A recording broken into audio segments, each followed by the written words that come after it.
Hello and welcome to Matt's Garage. So today I'm here to talk to you about my convertible PT. I bought this 05 PT 3 months ago, and we've been making good use of the convertible feature and getting used to its little quirks and differences. So I wanted to make this video today and go over everything about the convertibles, things to look for if you're buying one, things to look for if you own one, or things to do to maintain it, or whatever. And especially we're going to go over the entire convertible top, you know, the up-down procedure, what to do if it can't go up anymore. I'm going to show you where the drains are to keep clear so that it doesn't flood the inside of the car.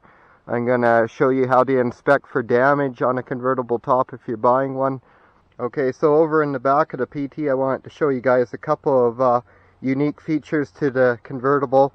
One is this ridiculously small trunk, and I don't really like that. I don't like the way it opens. I think it should flip down like a tailgate.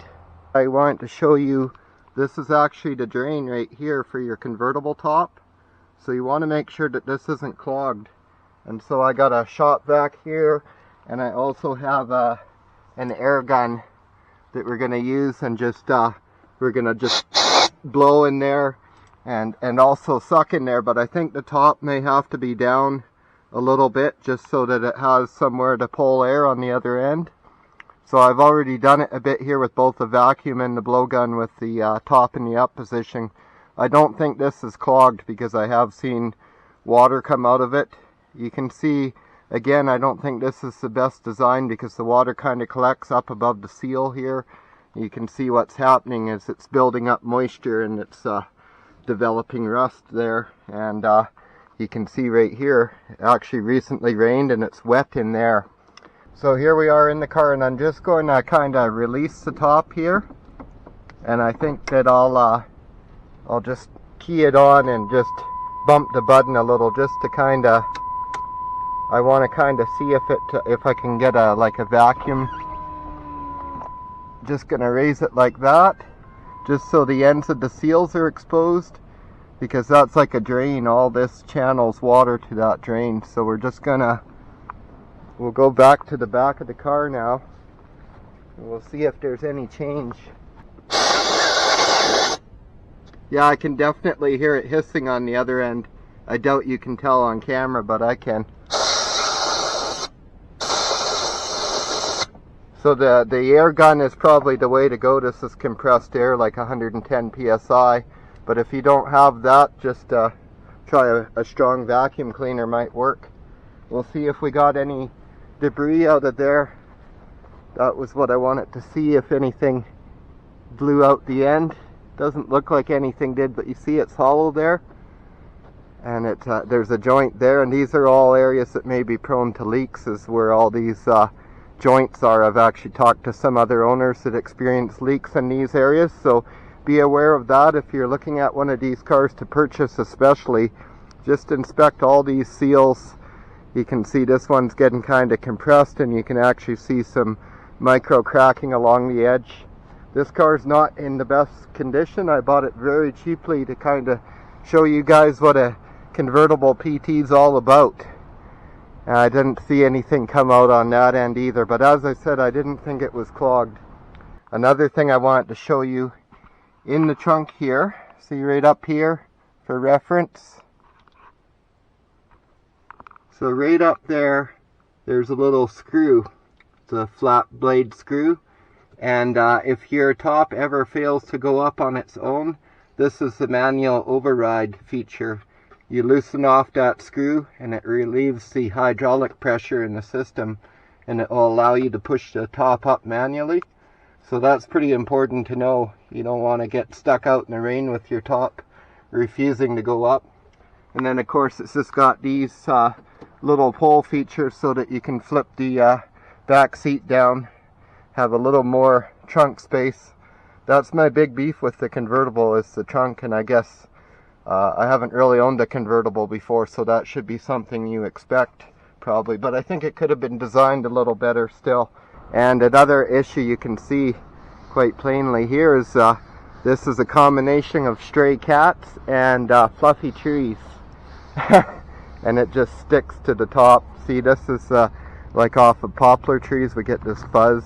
If you're looking to buy one, you want to go over these tops and look at them really carefully, because from what I understand, they cost about $2,500 to replace one of these tops, which depending on just how nice your PT convertible is, it might not even be worth putting a new top on it. So another thing, when you open the doors on a convertible, the window will drop slightly. Just watch. See that? And then when you close it, goes back up slightly. So if you're looking at buying one, make sure that that feature works properly. Inspect your seals, all your rubber seals around here, and make sure they're in good condition, and make sure nothing looks like it has been leaking. You know, check for water stains inside and all that usual stuff. And just look along the edges and along the seams and any stress points, like these areas where it's got bracing under it, so it gets stretched when it goes up and down. You can see this one isn't in the best shape. It's got like a dark patch there and then some fade lines. This car's probably been outside most of its life, whereas a lot of these convertibles get garage kept. So coming around here, you can see what I mean by not in very good shape. I actually didn't notice this when I bought it. I asked if the top leaked, but I never looked at it too closely. And the guy said it didn't leak, but I'm betting it did, because it does for me. And that's all rotten there. You really, well, I mean, you could probably glue that or repair it somehow temporarily, but it's a sign of what's to come. It's a sign that that material's breaking down and rotting. And that's why I would recommend that if you're looking at keeping one of these long term, you condition this fabric regularly, clean it and condition it. If you're looking at buying one of these cars and you don't have a garage, I would actually strongly reconsider it, because I think it could turn into a nightmare, especially if you have cats around and stuff, and in the winter time, you know, especially if you're not going to be driving the car in the winter time, I would think that the snow and ice would really be rough on this top over the winter, just freezing and all these seals and stuff. So that is really something to consider. Other than that, consider the fact that the car has a lot of unique parts on it. So, you know, for example, if it was vandalized and the side window was broken out, this glass is not going to be near as cheap or easy to source as the glass for a 4-door PT, a normal PT. Same if you get door damage or any of that stuff that is unique to the 2-door PT Cruiser. See, on this car you can see it's starting to break down a bit on these rubber seals, and you might think that's not a big deal, but these are actually unique to the convertible, so again, they might be rather pricey. You can see this one's integrated into the strip.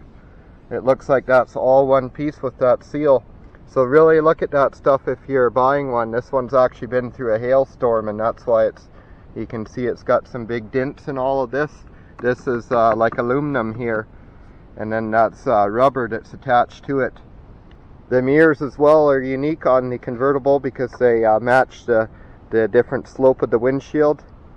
So if you have a broken mirror or something, it's going to be a little trickier to find. You can't just take one off a 4-door.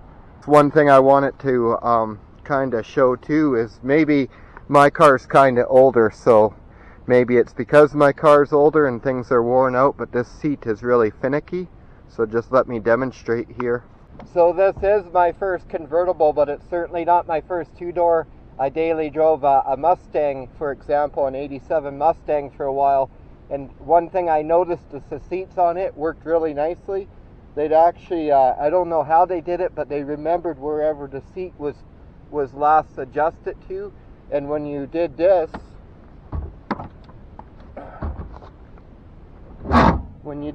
and you pulled the seat forward, and then you went like this and slid it back, it would go exactly to where it was last adjusted. And as you can see, this one goes right back, which most of them at least do that, and I'd be happy with that. But the problem is it's a little finicky. It's okay if you go all the way ahead with it, but if you just go part way ahead and then you kind of go slow, this jams up. And so I wish it would, you know, remain free moving, because my son, he struggles from the back seat to get that snap back quick enough where it would actually work. I'm not sure. Yeah, see, if you put it all the way ahead, it always will go back, I think, but it's when you go and you don't quite get it all the way ahead and then it locks like that, which is really annoying, because then I have to reach over from the driver's side and adjust it back there, because whoever is in the back seat has no access to it at that point. Okay, here we are inside the car, and I actually have a camera running outside as well to capture it from that angle. And so this is how you release your top. That's probably pretty obvious, and you actually don't have to lower the windows or anything. I often do, and one little tip if you're going to do that, the quickest way I find, the newer cars do have a master switch in the middle that will roll all four down at once, so that's a handy feature. But if you own an 05 like me, they don't have that, but they do have the auto downs. So I'll hit both auto downs and then I'll do the back windows. And then when I roll it back up, I do the back windows first and then the front windows. And I find if you do it that way, it works a little better, because if the front windows are up at the same time as you're trying to move the back window up and down, then this seal here really drags, and it takes a lot longer for the back window to go up and down, and puts more strain on the window motor. So just a little tip there for you. And then of course you got to have your key on. So I normally start the car, but you know, I'm pretty sure you got to at least have your key on. Let's try it here with it off. But yeah, see, the button is dead, so you gotta unlock that, and then with the key on, you press the down part of that button, and just I'll point it at the windows to show you. See, the windows will automatically go down, and you just hold the button the entire time until about there when you see it stop moving. So I do have a kind of a rubberized cover that covers up over this just to make it more aerodynamic and stylish. I've never bothered to put it on, but that's what that snap is for, and it fits all around there, and I guess it looks pretty good. So there you can see that's how it latches in. That's kind of like an alignment pin as it's dropping down, and then you can see that locks it in really nicely there. You can see all the mechanicals, and that's why they have that cover to cover it up. So kind of cool. You can see all in there how all that works. You can see there's quite an elaborate seal setup around all of this. So if you're looking at one of these cars to buy, and I mean, keep in mind that they're normally pretty pricey. I only paid $1,200 for this car, so I didn't even drop the top before I bought it. I didn't care if it worked or not, but it does work. And you should put the top down though and just inspect these seals and stuff. Now, one nice feature, it doesn't go down into the trunk, but I hear some convertibles, the top will drop right down into the trunk and take up like half the trunk. So that is one nice thing with the PT. The trunk remains you know, full capacity with the top up or down. So on the convertibles, you can give a double press on the trunk button on your fob, and that unlocks the trunk, and it doesn't unlock any of the other doors. Even if the security system's set and everything, you can unlock the trunk still and close it, and everything's all good. You can see there is an emergency release handle there in case somebody got locked in the trunk of a car. If you're not a Tragically Hip fan, you won't get that reference. And then in the glove box, there is actually another trunk release, and I'm not sure if that works with the key off. Let's just try it here. Close that back up. You can see how it kind of pivots down. It's kind of cool. I'll get you another angle from the side there as it's closing, and you'll see what I mean. Okay, let's see if this works with the key off. Yeah, it does. I just heard it opening. It released. So now just take a look at how it opens. You see how it kind of pulls out as it opens up. And my problem is, like, to use this, you see, basically you have to crouch like this to use it. And I have a bad back, so I don't really appreciate that. Now if you're used to driving a 4-door PT, you want to be careful when you first get one of these. You'll end up slamming the doors a lot because the doors are much heavier on the convertible. See, I just let it go and it slams that hard. Okay, so I'm going to be putting the top back up now, and I just want you to pay attention to this windshield frame here when it comes down. I'm not going to catch it or anything. I'm just going to hold on to the button and we'll just see what happens, and then I'll do another one where I catch it. And actually what we're going to do, we'll also roll up the windows because I want to show you that at the same time.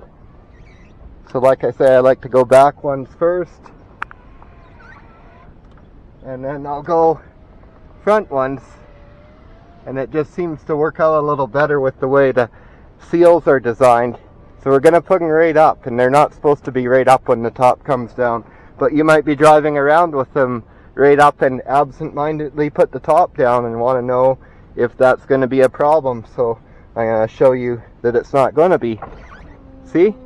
They just drop that much, and then the top comes down. As I said, it's really going to slam. Watch this. See, it's like it would almost break the windshield.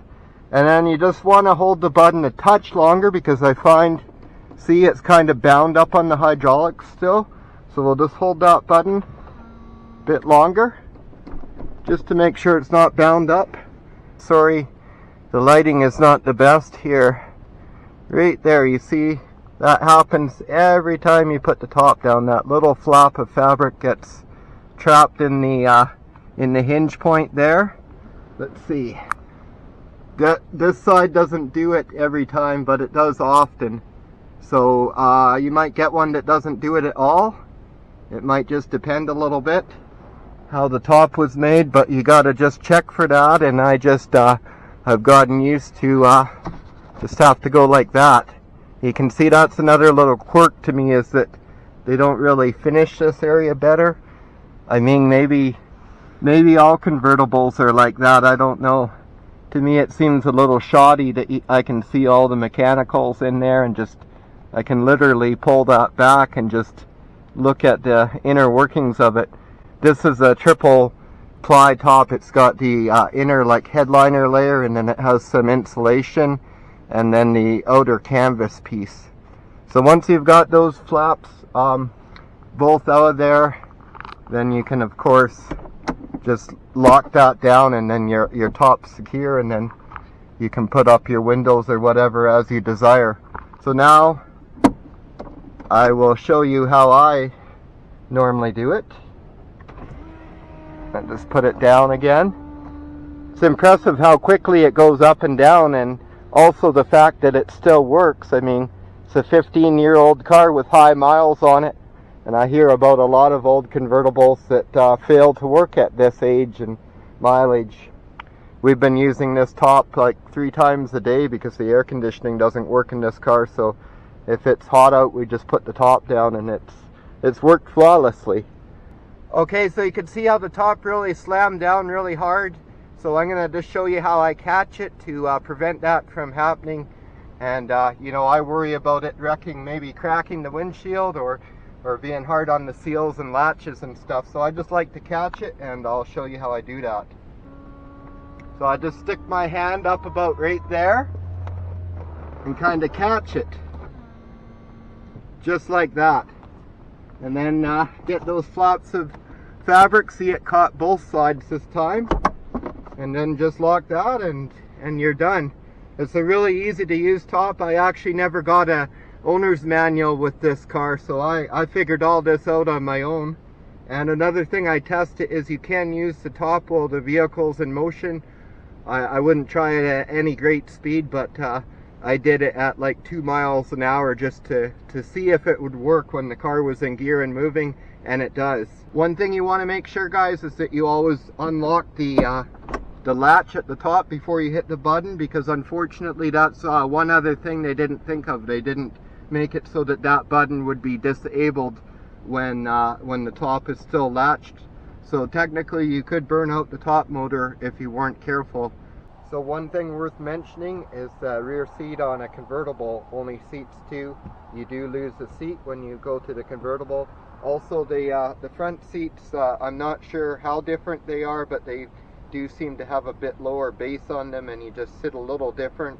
It actually works out better for me. I have long legs and I like the layout, but it's definitely a little different than a four-door. Another thing is these visors.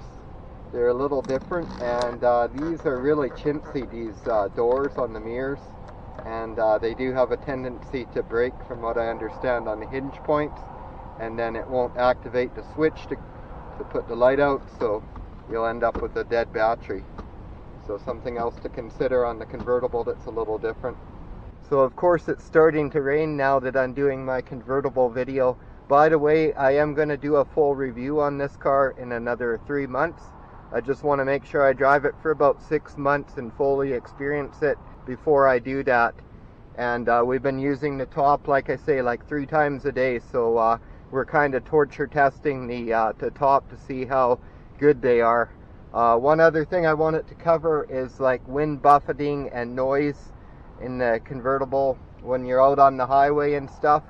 And I don't think it's too bad, but if you're in the back seat, it is hard to hear.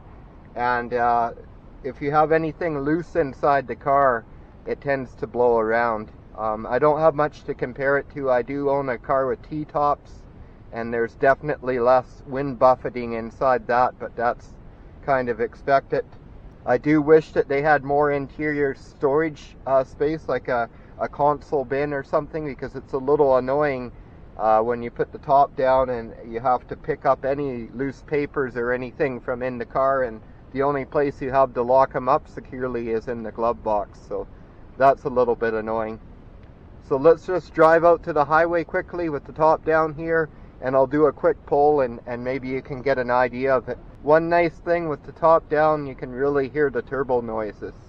And by the way, not all convertibles are turbos, and not all turbo convertibles are high output turbos. So, you know, a base PT engine is 150 horsepower. This car is what they call a turbo light, and the quickest way to tell a turbo light is it will have drum rear brakes. If you've got a full GT spec car with the high output engine, it'll have disc brakes in the rear. So that's a really quick way to tell the difference. So even though it's raining, I'm going to take you guys out to the highway and just do a quick poll with you.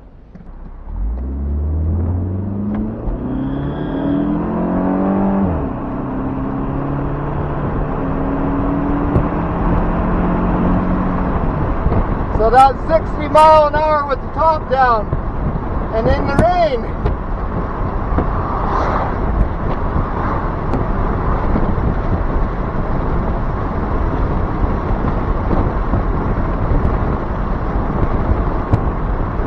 Well, that was 60 miles an hour with the top down, 100 kilometers an hour. And now it's raining quite a bit, so we've confirmed that the top definitely doesn't have a rain sensing feature.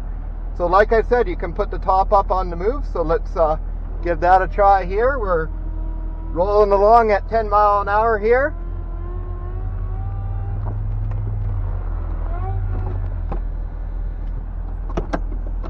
There we go, no problem.